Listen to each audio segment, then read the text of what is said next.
je suis Cassie Garot et je suis ravie de vous accueillir dans le podcast Tout en nuances, le podcast qui adoucit votre relation au corps. Bonjour et bienvenue dans ce nouvel épisode. Aujourd'hui, j'ai la joie de partager ce moment avec Catherine.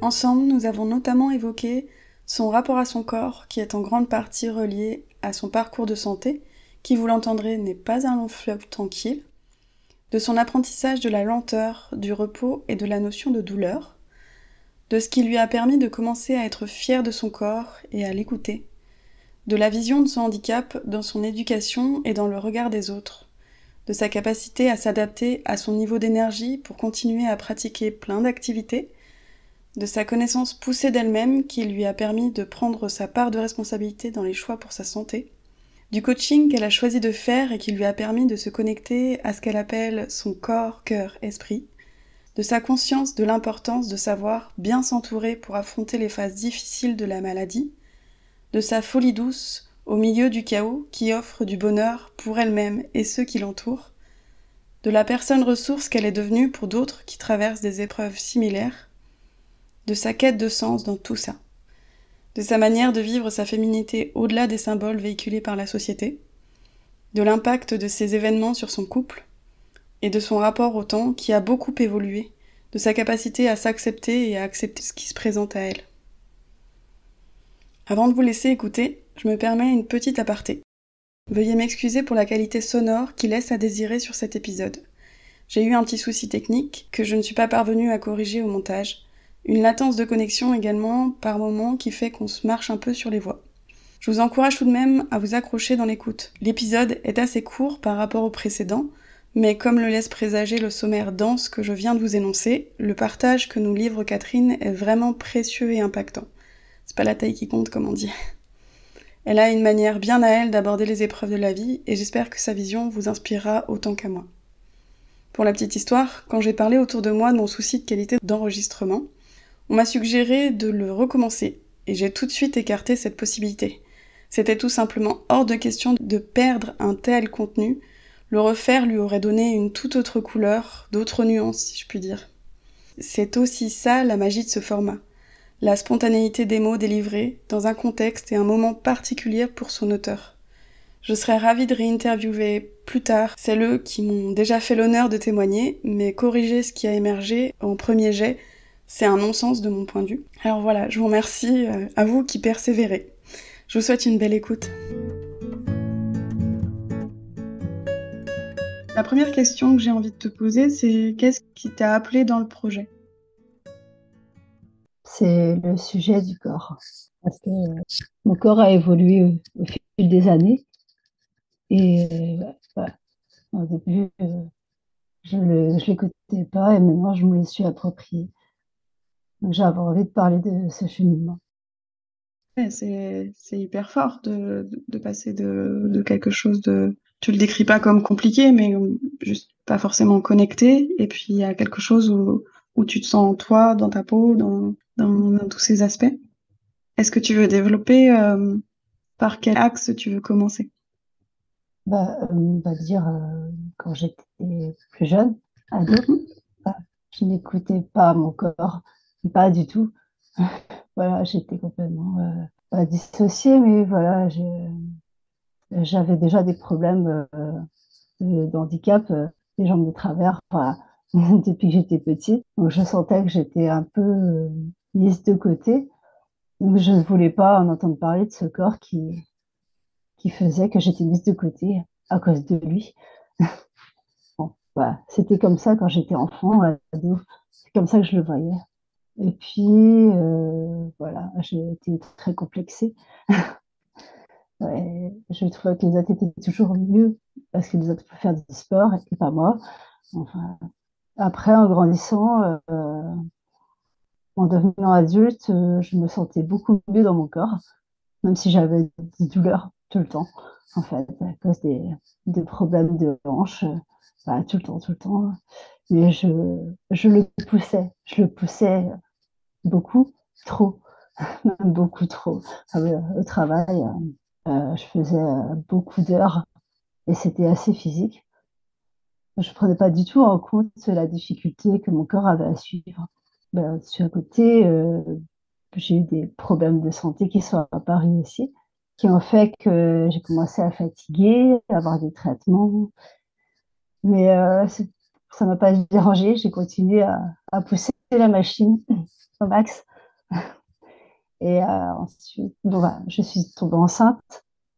Et là, j'ai été obligée de me calmer, vraiment de me calmer, parce que là, voilà, il y avait quelqu'un d'autre dans mon corps. Et là, il fallait que je fasse attention à mon corps parce que là, il prenait de l'importance pour moi parce il protégeait le petit, en fait.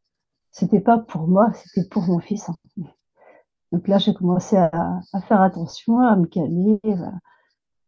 Évidemment, quand j'ai accouché, voilà, j'ai repris mon rythme d'avant. Enfin, presque. Parce que j'étais bien fatiguée quand même, mais que je n'ai pas pu reprendre. On ne peut pas reprendre le même rythme avant et après un accouchement. Et puis, voilà, le corps a lâché. Voilà. Mais le corps a commencé à lâcher en 2012, la hanche qui a lâché. Donc, il a fallu faire poser une prothèse de hanche. Mais la prothèse, je savais déjà depuis mes 10 ans que j'allais en avoir une. Donc là, j'avais 34 ans quand on l'a posée. Et ça a été vraiment un grand choc parce que là, je me suis retrouvée dans un lit à plus pouvoir bouger.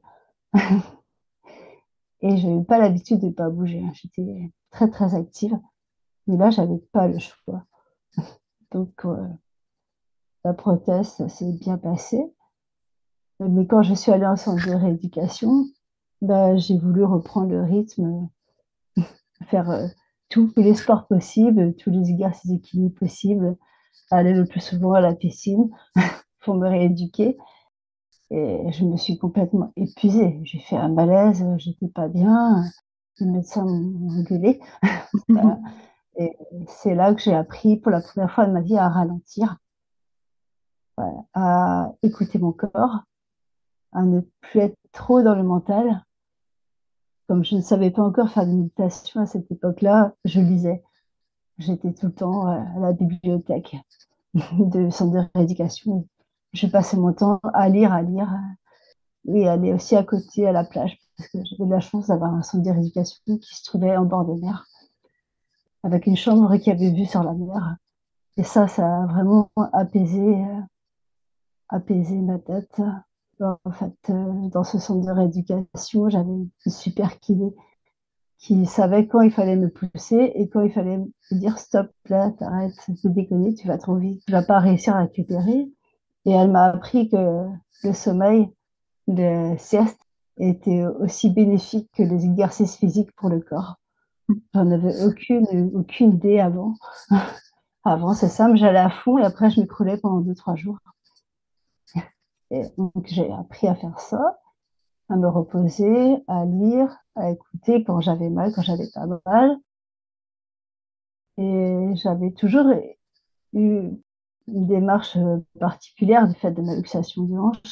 Et j'étais toujours de travers. On me demande sur les photos, t'es à toi à droite, je suis droite. Bah non, t'es pas droite, t'es de travers. Bah, je le sens pas, je le savais pas. Donc, je lui avais dit à la kiné, moi j'aimerais bien être droite, pouvoir me tenir droite, quoi. Elle me dit, oui, oui, un jour tu y arriveras. Et le jour, elle m'a dit, un jour tu y arriveras. Elle a placé un miroir tout au fond de la salle et elle m'a dit de me regarder.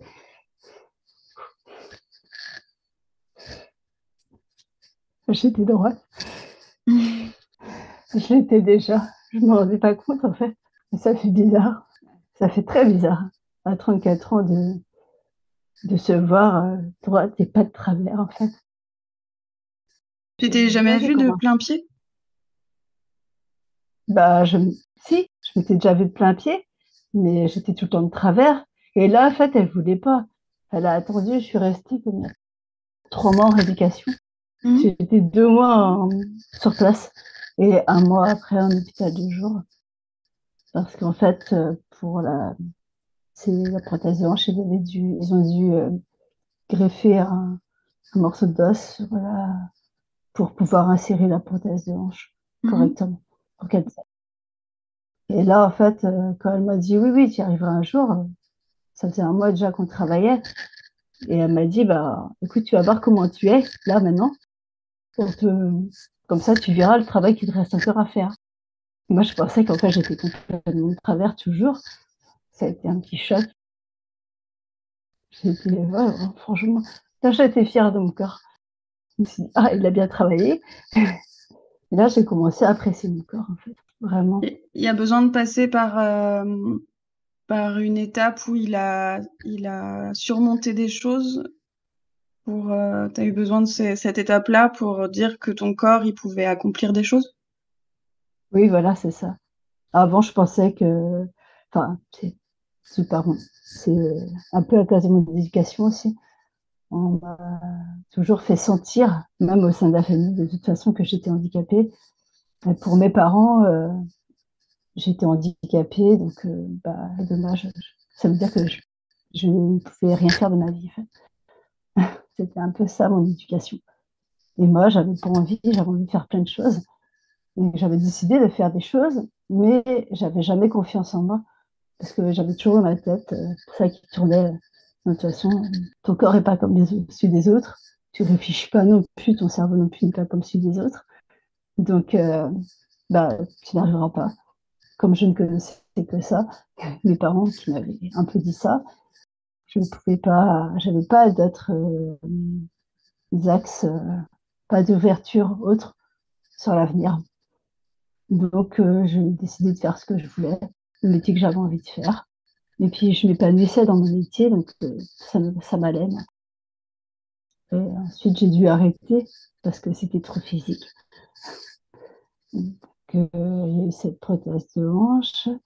Donc, j'étais pendant 6 mois, enfin, pendant 3 mois avec 2 béquilles pour marcher. Donc, après, on va dire à la rentrée scolaire, j'étais avec une canne. Donc là c'était compliqué. Il y avait des douleurs. Heureusement, on n'habite pas très loin de l'école primaire où était mon fils. J'avais pas beaucoup de route à faire, mais c'était quand même douloureux. Enfin, je le faisais. J'arrivais à le faire. C'est vrai qu'à ce moment-là, pendant 3 mois, j'ai une canne. Le regard des enfants, des autres parents a aussi changé. C'était une école très bienveillante. Et quand j'étais vraiment trop fatiguée, les maîtresses venaient chercher mon fils au portail.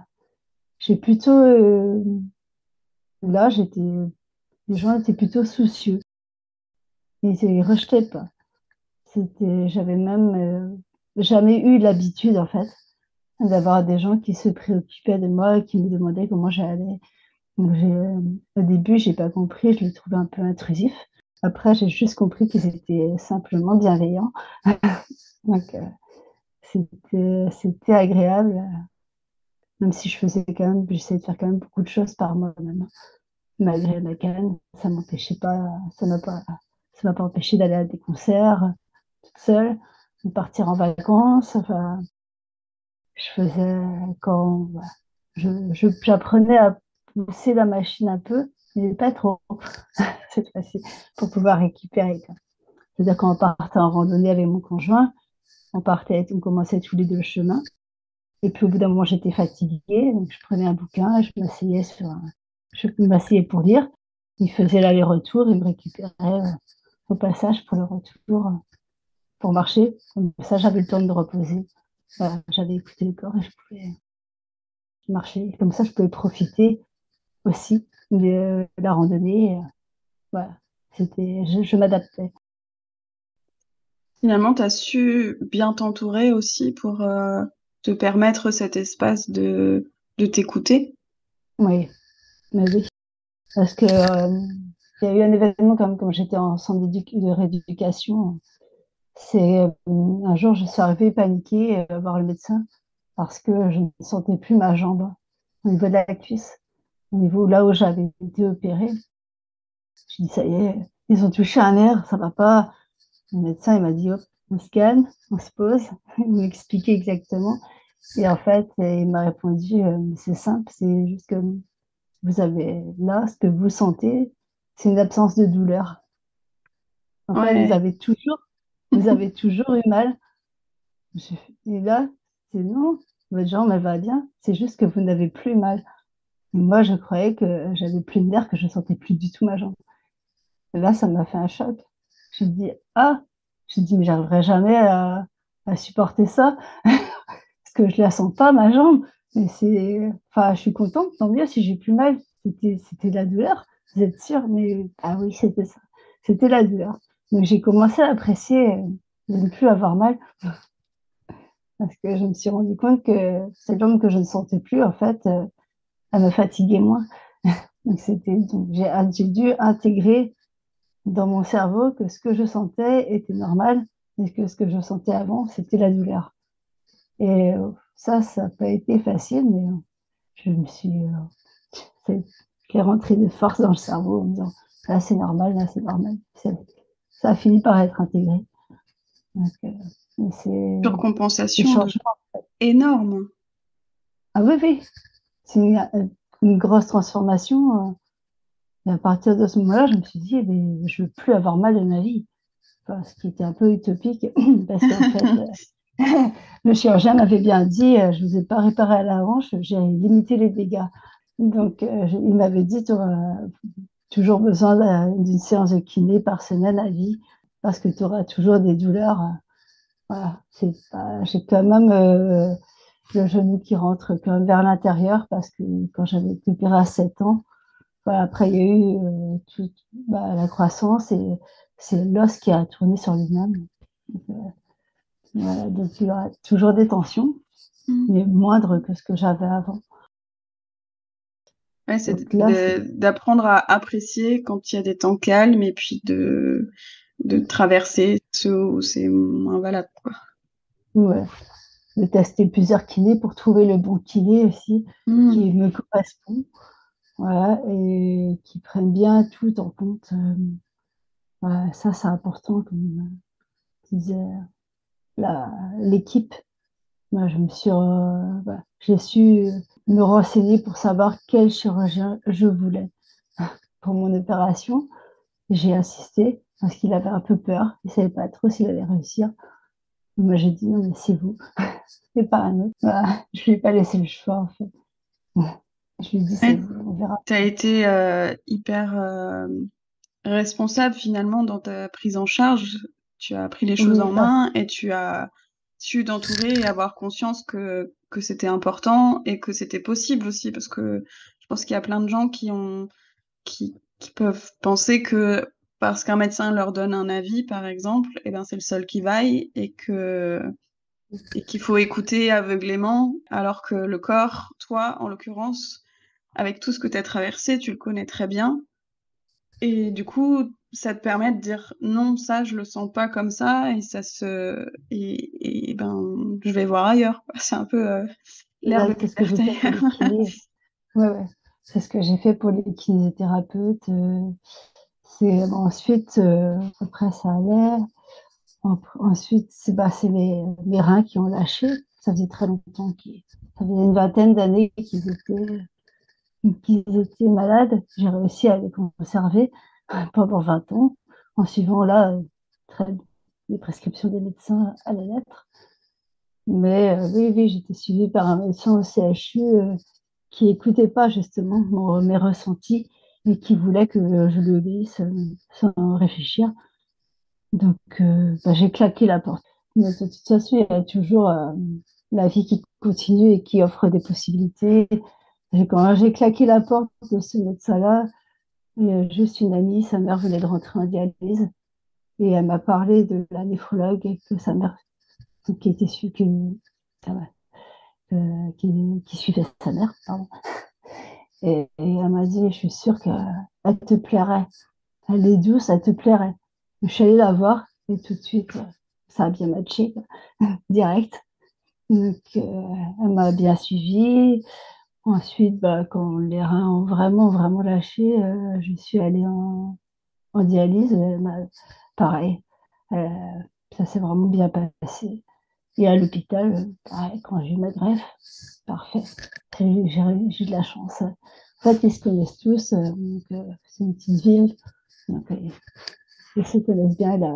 D'abord, la néphrologue, elle était en clinique, mais elle connaissait très bien quand même le néphrologue de l'hôpital. Donc, ça s'est vraiment bien passé. Ma greffe, c'était énorme. C'était le jour de la Coupe du Monde. Donc, il y avait une certaine effervescence. C'était pendant le match de la France, le dernier match. L'hôpital était vraiment en effervescence et c'était une sacrée ambiance. Tant pis, je les ai empêchés de voir le dernier but parce que c'était là que le greffon était prêt. Mais c'est pas grave, je ne culpabilise pas du tout. Chacun son job. Voilà.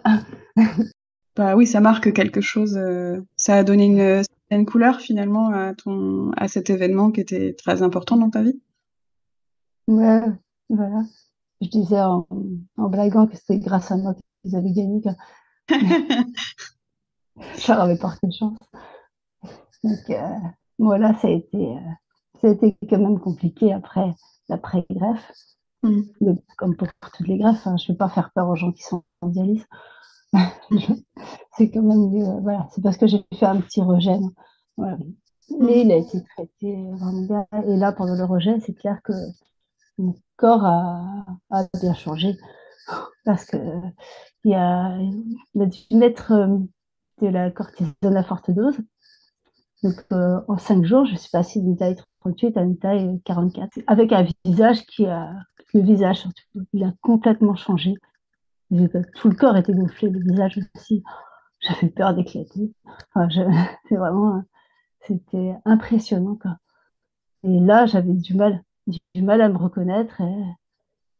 Et je disais au médecin, mais ça va rester comme ça tout le temps. Et elle me disait non, mais en fait, si, c'est resté pendant longtemps. Mm. Voilà. Mais après, voilà, je me disais, si, il me dit que ça n'allait pas rester comme ça, c'était pour me rassurer. Je les comprends aussi. Donc, bah, je me suis battue, bah, j'ai gardé mon rein, j'ai suivi, j'ai suivi les médecins à fond, j'avais confiance en eux. Et après, à le retour à la maison, bah, j'avais des aides. De toute façon, j'étais très, très entourée par les amis.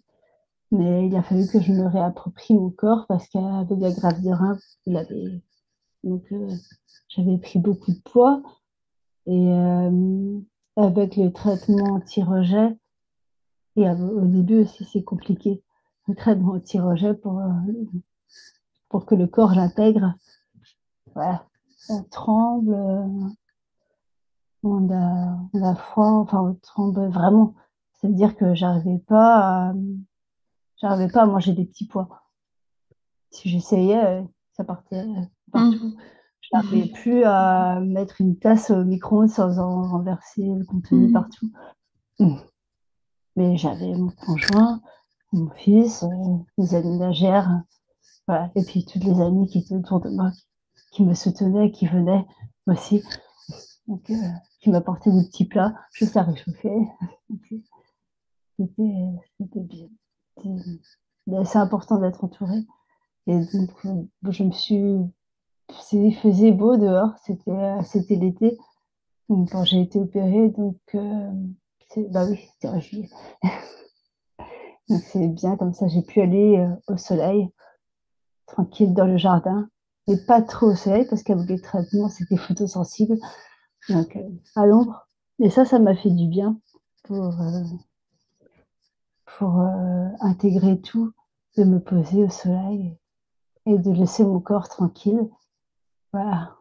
Et surtout, je pensais au donneur, en fait, à la personne qui était décédée et que j'avais récupéré son rein.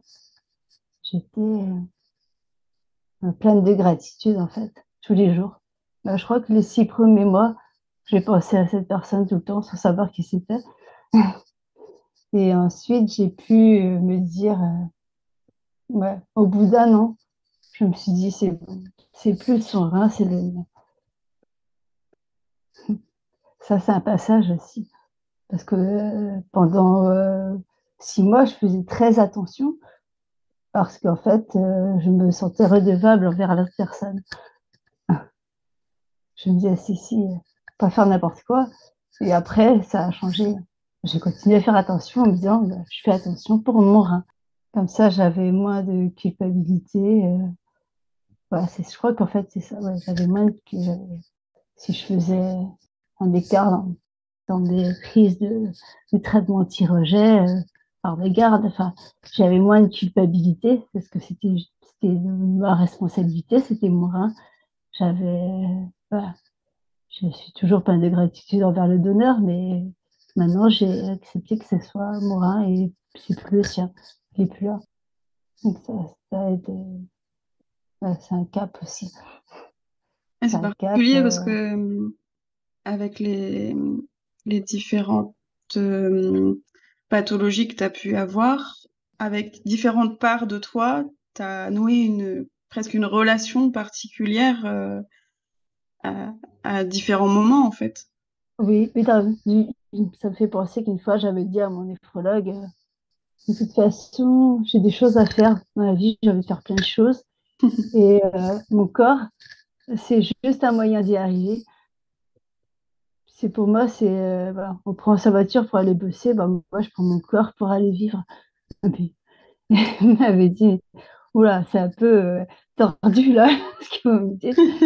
J'avais dit, bah oui, si vous voulez, mais moi c'est comme ça que je pense, quoi. Après, je me suis dit, de toute façon, j'ai une prothèse, j'ai un rein, voilà, je commençais à avoir un corps différent, Mm. différent, mais pas opposé aux autres. C'était plutôt un corps différencié. Voilà.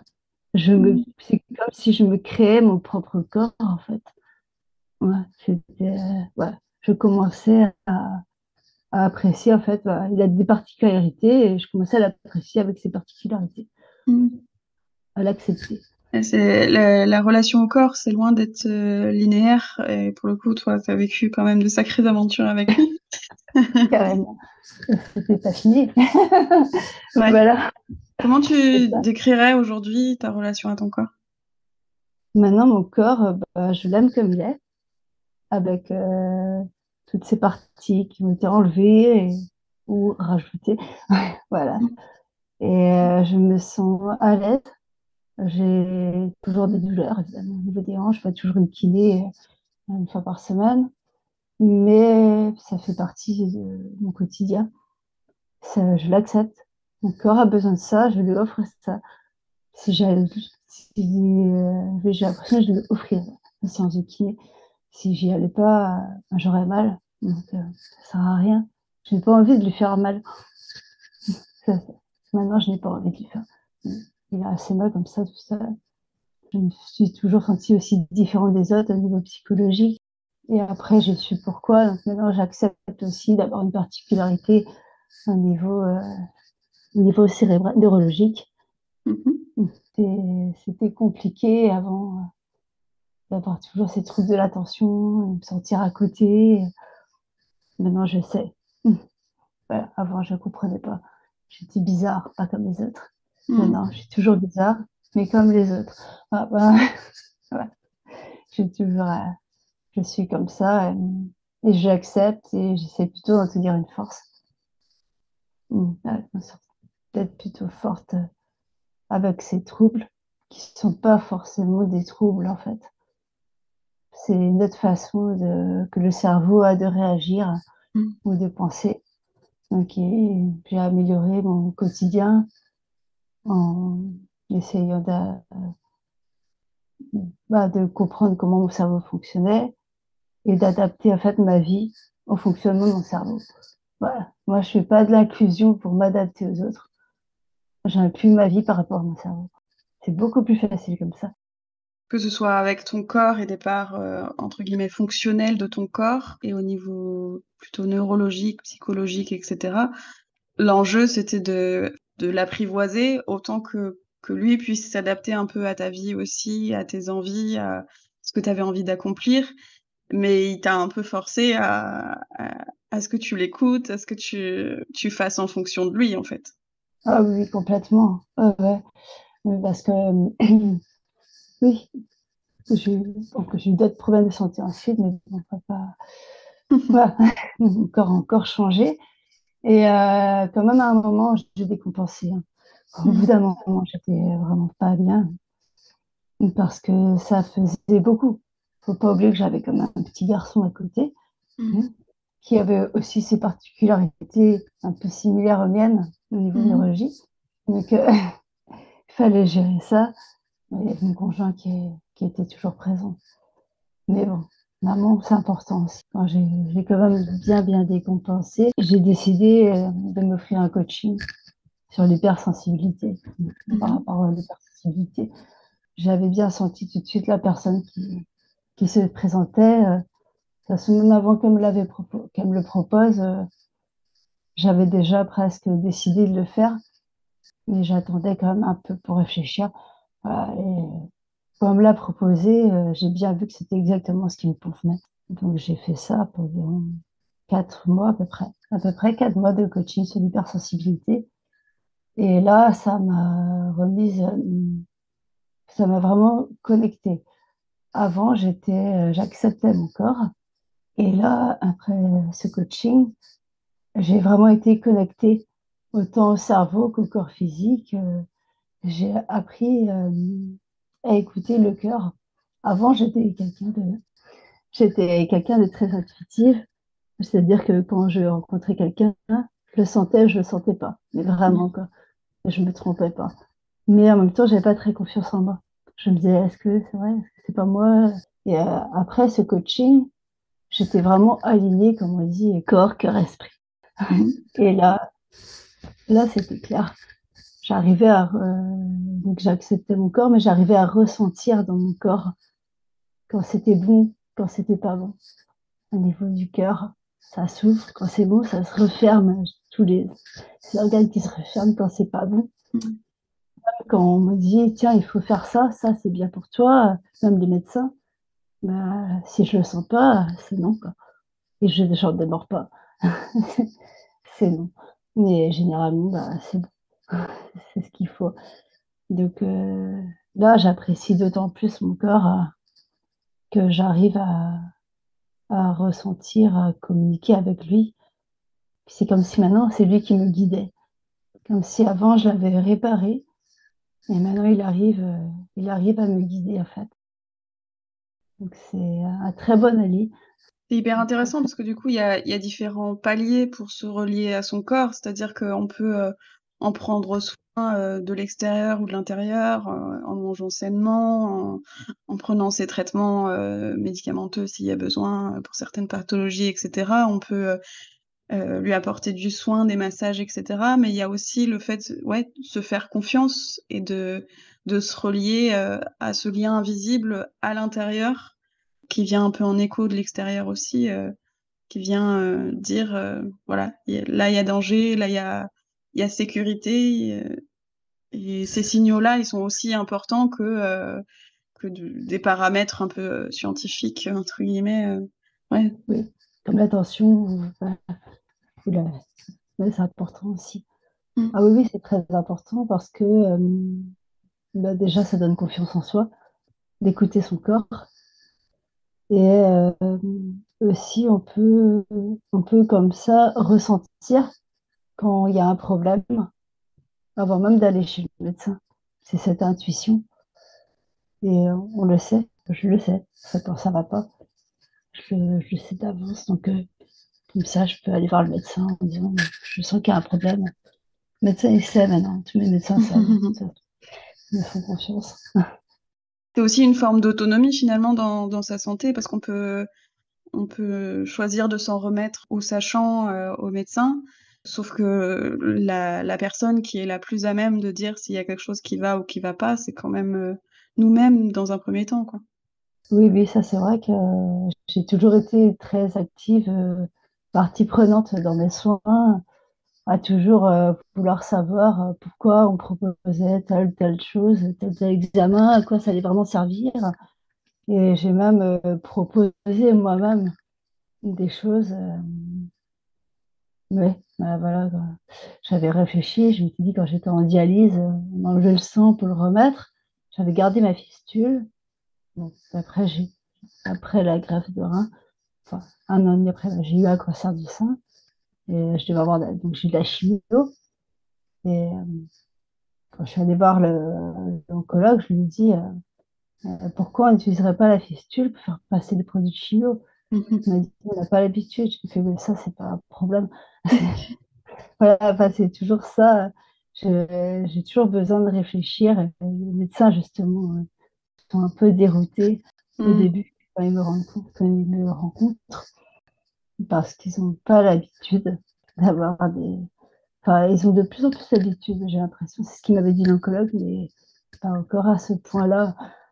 Enfin, non, moi, je voulais pas de PAC, je voulais pas être encore opérée. Et donc, on m'a pris comme l'avis du néphrologue qui a dit oui, oui, c'est tout à fait possible. Donc, la chimio a pu avoir lieu à travers la fistule et je n'ai pas eu besoin d'avoir un PAC. C'était très bien. J'avais déjà ma prothèse, un rein, j'avais pas envie d'avoir autre chose. Est-ce que tu Ça, dirais que c'est la série d'expériences que tu as pu avoir, qui est quand même assez intensive par rapport à la majorité des gens, qui fait que tu étais plus à même de prendre en main ces choses-là et d'être proactive dans la prise en charge?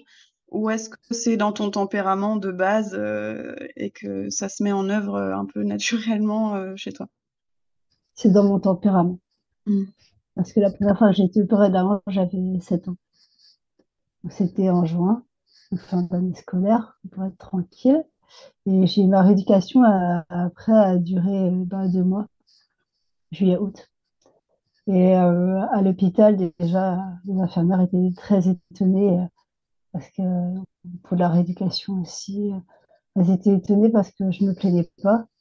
Par contre, je gueulais quand j'étais pas d'accord. C'est-à-dire qu'un jour, j'avais une perfusion qui était passée à côté, je sentais mon bras qui gonflait, j'avais sonné, j'avais 7 ans. J'ai dit, bah voilà, il y a un problème, il y a mon bras qui gonfle. Elle avait à peine regardé, l'infirmière, et elle m'avait dit, mais non, c'est bon, ça va. La gamine, elle est chuchote. Si, en fait, le bras a bien gonflé après, et quand le médecin est venu me voir, je lui ai dit, il faudrait peut-être qu'elle réveille ses cours, l'infirmière qui est passée, ou moins qu'elle écoute les patients. Voilà, Mm. ma mère m'a raconté ça. Elle me dit, oui, t'avais 7 ans. Donc c'est dans mon tempérament, Mm. c'est vraiment ça. Et voilà, ça m'a vraiment aidé en fait. Parce que si j'avais pas eu ce tempérament, je pense que j'aurais été dépressive. J'ai toujours vu, ok, il y avait un problème. Bon, le problème est là, on peut rien y faire, alors on le règle. C'était ça. Et pour mon corps, voilà, mon corps, pour la prothèse de hanche, je lui parlais pas trop. Par contre, après, quand j'ai eu ma greffe de rein, là, j'ai commencé à prendre soin du greffon, mais en lui parlant aussi. Ça peut paraître bizarre pour certaines personnes, mais pour ceux qui le font, ils comprennent. Ils comprennent. Ouais, Ouais, ça change ça, beaucoup de choses parce que ça, les parts de soi, elles parlent en fait. Enfin, on comprend pas toujours le message. Des fois, ça crie plus fort qu'on ne le voudrait, mais il y a quand même des choses à exprimer. Et, c'est des langages symboliques. Après, c'est comme parler à un bébé. Il n'y a pas la compréhension fine de ce qui se dit. Par contre, il y a tellement de choses qui passent et tellement bah oui, de messages qui passent que c'est dommage de s'en priver. exact. Bah oui, oui. Je l'accueillais, quoi. Normal. Mm. Oui. Et donc, pour la chimie, c'est bien passé. Voilà. Après, bon, tout le reste des soins aussi. Mm. Et forcément, mes cheveux sont tombés. J'avais des cheveux longs, très longs. Enfin, après, je les avais coupés au carré quand j'ai su que j'avais un cancer. Donc après, ils sont tombés. Et bah, en fait, j'en ai joué. J'avais envie de me marier. Franchement, j'en avais marre. Déjà, bah, c'est ça. Quand j'ai mis son cancer, j'ai fait putain, j'en ai marre. Tu m'étonnes. Ouais, voilà. Et là, j'ai dit, ah non, je ne suis pas battue pour le greffon, pour le garder, pour tout, avec un rejet et tout, pour me faire avoir par un simple cancer. Non, je veux pas. Ah non, j'ai dit à mon fils, il va dégager, et vite. T'inquiète pas. Pourtant, j'en savais rien, mais c'était ma ligne de conduite. Il va dégager, et vite. Donc, pour ça, je voulais être entourée de personnes qui soient heureuses. n'est pas forcément évident quand on a un chimio, évidemment. Les gens, quand ils vous voient, ils sont un peu tristes, parce que les gens voient, c'est la maladie, c'est pas vous.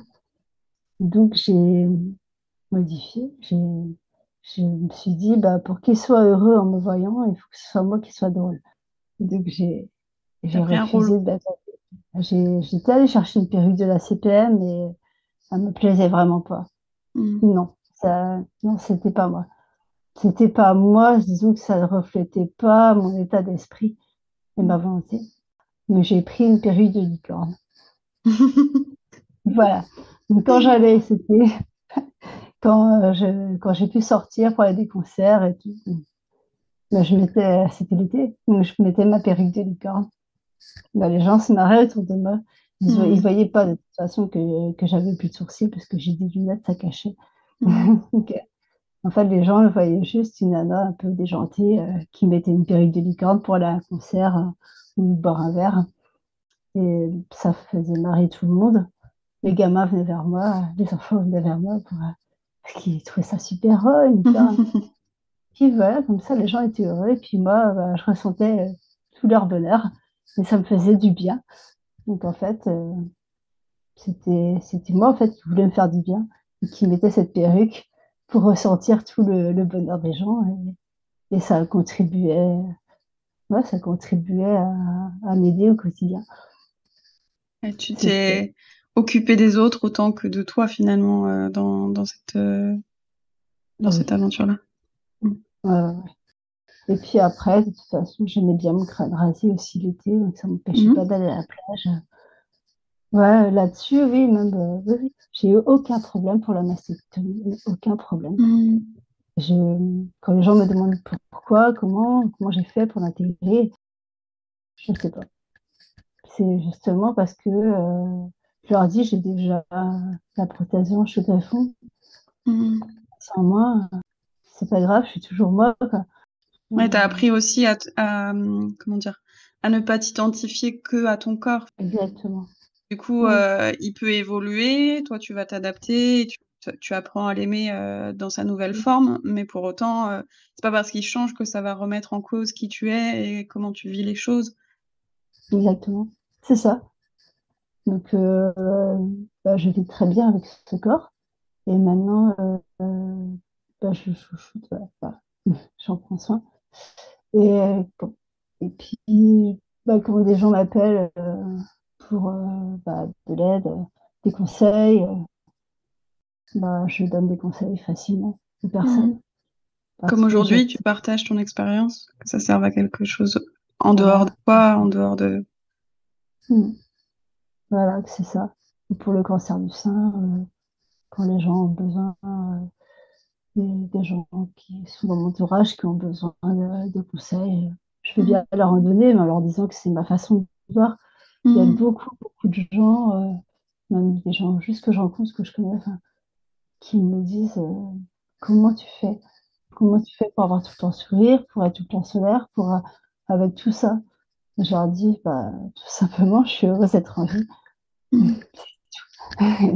Rien de plus. Et puis, tous les matins, pour moi, c'est vraiment une journée de gagner. Parce que Mhm. c'est quand même poser quelques questions avec l'engrenage de tous ces problèmes de santé. Je me suis dit, mais quand ça va s'arrêter? Mhm. Donc, je suis allée voir quand même d'hypnothérapeute et j'ai essayé d'aller voir comme ça une énergéticienne et tout pour essayer de comprendre les mécanismes qui faisaient que mon corps subissait tout le temps Mhm. plein de choses. Mais je voulais arrêter tout ça. Je me suis un peu intéressée à la mémoire cellulaire aussi Mhm. pour essayer d'arrêter l'engrenage. Tout simplement, pour moi, c'était un engrenage, mais je ne connaissais pas la cause. Je la connais toujours pas, Mhm. mais je voulais l'arrêter. Et c'était vraiment au niveau du mental que j'ai réussi à arrêter cet engrenage. Quand j'ai compris comment fonctionnait mon cerveau Mhm. aussi. C'est là que j'ai compris qu'avant, je ne savais pas, donc je ne faisais pas ce qu'il fallait. Être plus connecté, beaucoup plus connecté.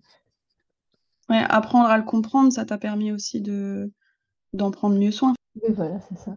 mon corps est moins un moyen de vivre pour moi Mhm. qu'avant. Mais je me rends compte que son corps, c'est un peu compliqué quand même. Enfin, ouais, il faut quand même en prendre soin. Mais maintenant, je ne sais pas trop comment l'expliquer. Ouais, ça a changé de ce côté-là. C'est un peu touchy, mais tu as parlé du fait que du coup, il y a eu le cancer qui est passé par là, avec la perte de cheveux, ça a attaqué les seins. C'est souvent deux parts qui sont très reliées à la féminité. Ça passe par plein d'autres choses, hein, mais souvent c'est quelque chose qui est très difficile à vivre pour les personnes qui en sont atteintes. Toi, comment tu vis ta féminité du coup, puisque tu as dit que ça t'a pas forcément impacté plus que ça d'avoir perdu tes cheveux ou d'avoir eu la mastectomie? Bah, en fait, ça, je ne le comprenais pas, mais je l'ai compris quand j'ai compris comment fonctionnait mon cerveau. Quand on m'a dit que j'étais beaucoup trop dans l'action, beaucoup trop un côté masculin qui était Mhm. plus développé que le côté féminin. Mais je suis bien une femme, il n'y a pas de souci là-dessus. C'est Mhm. plus au niveau comportemental. Voilà, toujours dans l'action, pas douce. Mais j'étais un peu brute. C'est ça. Là, j'ai appris à être douce, à être Mhm. développer ma féminité. Mais non, je n'aime toujours pas me maquiller, mettre des bijoux, des talons. Enfin, voilà. Mais ma féminité, dans le sens, prendre soin de moi, être plutôt dans la douceur, en fait, c'est ça. Mhm. C'est le côté yin-yang. Voilà. Moi, j'ai compris qu'en fait, c'était pour ça que je prenais pas soin de mon corps avant, parce que j'étais tout le temps dans l'action et que je ne me posais jamais. Et après, j'ai appris à me poser et à prendre soin du corps. Et ensuite est arrivé le coaching qui m'a vraiment bien aidé à me mettre en œuvre. Parce qu'une fois que je l'avais compris qu'il fallait que je prenne plus soin de moi, que je prenne soin de moi, c'était bien, je ne savais pas comment. Mhm. Mais ça demande Bah, aussi de sortir un peu de l'image qu'on se fait du féminin, c'est ce que tu dis, moi c'est ouais, pas mon truc de me maquiller, de m'habiller avec des talons, des robes courtes ou un peu l'archétype du féminin, alors que le féminin c'est beaucoup d'autres choses. Pour toi, il passe aussi pas au niveau des énergies, au niveau de ce que tu t'apportes en termes d'attention. Et du coup, c'est bien au-delà de juste aimer le maquillage et le shopping, quoi. oui, voilà, j'ai changé ma vision des choses sur la Hmm. féminité. J'avais vraiment, ouais, j'avais des préjugés. Hmm. J'avais vraiment une version stéréotypée de la féminité. Ouais, mais il me plaisait pas. Et j'ai découvert que c'était pas ça exactement. Après, j'ai mes amis qui étaient là pour m'aider Hmm. aussi, qui sont toutes différentes et je leur ai demandé, je leur ai dit, bah voilà, on m'a dit qu'il fallait que je sois plus féminine, mais comment je fais? Aidez-moi. Hmm. Donc, elles m'ont donné tous leurs conseils. J'étais contente d'aider. Donc, Hmm. et comme ça, j'ai trouvé un équilibre. Voilà, dans mon couple aussi, comme ça, j'ai trouvé un équilibre parce que j'étais un peu trop speed pour Hmm. mon conjoint. Non, mais il m'appréciait comme ça, mais il y a des fois, c'était un peu lourd pour lui. Même quand j'étais avec ma canne, j'étais un peu trop speed tout le temps. Donc, j'ai appris à me calmer et à plus l'écouter lui aussi. Voilà. Et à comprendre que lui, il a peut-être des difficultés au début à supporter toutes ces différences, tous ces changements de mon corps. Hmm. Moi, ça me gênait pas. Je voyais pas pourquoi les autres, ça les gênait. Hmm. Mais si, si, on en a pas mal parlé. Donc, comme ça, je lui ai laissé le temps de s'y faire aussi. J'ai j'ai commencé, et c'est là que j'ai commencé à être plus douce, en fait. Plus douce envers les autres, quand j'ai compris que les autres ne pensaient pas forcément comme moi. Hmm. Enfin, je le savais, mais je ne mesurais pas la différence Hmm. entre la façon dont je me voyais et la façon dont les autres me voyaient. Comme moi, ça allait, Je me disais que les autres allaient s'y faire, mais non, il fallait du temps. J'ai appris à laisser le temps aux autres. Ouais, la notion de temporalité, elle revient beaucoup dans l'échange qu'on a Ah eu. oui, oui, parce que j'ai aucune notion du temps en fait. Ah, donc je ne savais pas avant. Enfin, voilà. J'étais tout le temps en train de courir, donc mon corps s'est épuisé. Et là, maintenant, j'aime bien prendre le temps, ralentir, Mm. voilà. Et prendre conscience du temps, prendre conscience du temps qui passe, qui impacte le corps, justement, Mm. aussi, et l'accepter. Ça, je l'ai toujours accepté, mais en prendre conscience. Moi, la peur de vieillir, elle n'existe pas chez moi. Mm.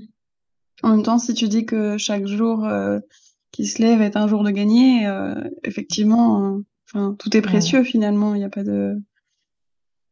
La peur, Exactement. elle se situe pas à cet endroit-là, quoi. Voilà, moi, c'est Mm. le mérite qui arrive, ça arrive, parce que c'est comme ça, c'est le cycle de la vie. Ouais. Donc ça ne me gêne pas, mais vraiment pas du tout. J'avais pas de cheveux, j'aimais bien quand ils ont repoussé, qu'ils étaient tout bouclés, j'adorais. Mm. Quand ils redeviennent lisses, comme avant, c'est très bien. Voilà, en fait, j'accepte. C'est vraiment l'acceptation. Mm. Dans l'acceptation, si c'est respectueux. Voilà. S'il y a un truc qui me plaît pas, que je trouve que c'est pas respectueux pour mon cœur, pour mon corps, c'est Mm. non. Est-ce qu'il y a des moments où tu sens, peut-être a posteriori, que tu as été en résistance de ces changements-là? Je sais pas, non, c'est pas la résistance. Non, j'ai toujours accepté Mm. que la prothèse, ça faisait longtemps que je savais que j'allais avoir une. Les greffes, Mm. pareil. Pour le cancer, ouais, pour le cancer, je sais pas trop. La mastectomie, ça faisait bizarre, genre, au début, évidemment. Mm. J'avais peur d'avoir mal au dos, parce que j'avais des problèmes de hanche, j'avais mal au dos. Donc, en fait, ma peur, c'était d'avoir mal au dos parce que j'allais être déséquilibrée. Je n'avais pas pris en compte que j'avais une petite poitrine, donc je ne risquais pas d'être déséquilibrée. Ouais, en résistance, oui, des fois, j'étais un peu inconsciente peut-être. Tellement l'habitude d'être hospitalisée, de voir mon corps changer, que je ne me suis pas assez inquiétée certaines fois. C'est quand j'ai eu ma mastectomie, 5 jours après, j'ai ressenti une douleur. J'ai cru que c'était parce que je m'étais levée trop vite de mon lit. J'étais en forme. Je pensais être en forme. Parce que 5 jours après une mastectomie, on n'est pas en forme. Et j'ai une douleur et je suis pas trop inquiétée. Puis j'ai vu que ça commençait à gonfler un peu. Je me suis dit, bon, je vais attendre, je vais attendre. Enfin, j'ai un peu trop attendu. Quelques heures chez moi. Quand j'ai appelé l'hôpital, enfin, je commence à avoir du mal à respirer. Et bah, tout simplement, je faisais une hémorragie interne. Donc, on m'a hospitalisée Mm. d'urgence pour m'opérer. Et après, j'ai encore eu 4 semaines avec des mèches et pour ressortir tout ce qui est le sang qu'il y avait en trop. Et par exemple, j'étais arrivée à 11 grammes d'hémoglobine à la clinique. Et après l'opération, j'étais à 7 grammes d'hémoglobine. Il y avait vraiment pas mal de sang à enlever. Mm. Et là, maintenant, quelques années après, je me rends compte que bah, j'aurais pu y passer. Mm. Enfin, mais c'est parce que là, j'ai pris conscience qu'il ne fallait pas que je sois trop zen et trop positive. Ouais, non, non, il y a des fois, il faut faire attention quand même. Qui est... Donc maintenant, je fais très attention. Pour moi, c'était ça, là, peut-être être résistante, c'est Mm. attendre le dernier moment, dire non, mais ça va, c'est pas grave, ça va aller. Enfin, remarque, ça m'est déjà arrivé après encore. Mm. J'ai ouais, allé un petit peu trop tard à l'hôpital parce que ben non, ça va passer. Mm. Bah non, ça va pas passer. Je pense que c'est humain d'avoir envie de parfois de vivre des accalmies et puis de se dire que qu'on peut faire confiance au corps aussi. Mais ces événements-là, ils t'ont permis de prendre conscience que toi, dans la configuration dans laquelle c'est, dans les expériences que tu as vécues, tu as besoin d'avoir une forme de vigilance quand même par rapport Voilà. à ta santé, quoi. Mais par rapport à concours des je Mm. sens. C'est pour ça qu'un médecin des urgences m'a dit récemment, et vous ne nous appelez pas, vous venez tout de suite. Mm. Vous connaissez votre corps, vous connaissez votre dossier médical. Et vous savez très bien, vous sentez. Dès que vous sentez quelque chose, vous venez. Voilà. Bon, d'accord. Ok, j'ai compris. Donc, C'est chouette parce que bon. tu as rencontré des gens qui sont venus renforcer le fait qu'il fallait te faire confiance et que tu y arrivais bien, en fait. Que Oui, eux te font confiance sur la base de ta confiance en toi. exactement. Mais c'est exactement ce que tous les spécialistes m'ont dit. Donc, c'est parfait. Donc, on va continuer comme ça. J'espère que là, ça a l'air de se calmer. Là, non, j'ai pas de soucis. J'ai plus de soucis. Apprivoiser mon corps. Voilà. Le laisser vivre. Enfin, il se repose. Donc, je peux voir un peu plus l'avenir parce que j'ai quand même là, entre la prothèse, le cancer, tout ça, il faut bien se dire qu'il y a quand même une dizaine d'années qui sont passées. J'ai eu l'impression de mettre un peu. Je, J'avais l'impression, c'est ce que je disais avant, que mon corps avait été mis sur pause pendant 10 ans et que là maintenant je pouvais recommencer un peu à vivre, mais pas comme avant, mais avec un peu plus d'énergie. Voilà. Mais finalement, il n'a pas été mis sur pause, il a évolué, il a très bien évolué. Voilà. Qu'est-ce que tu auras envie de lui dire à ton corps aujourd'hui? Merci. Merci de ne pas avoir lâché déjà. Ouais, voilà, d'avoir tenu, mais en même temps de m'avoir bousculé dans mes croyances, voilà. De m'avoir montré que je pouvais me faire confiance. C'est ça.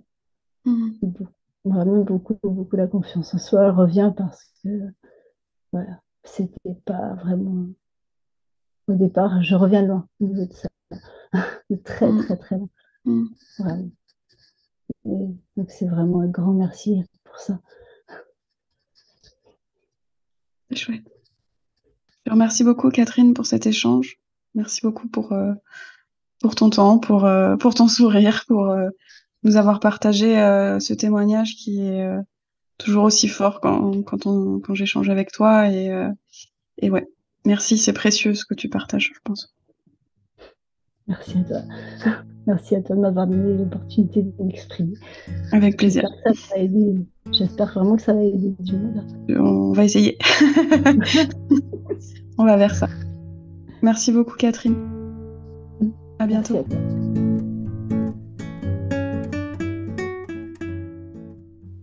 Voilà, j'espère que l'épisode vous a plu.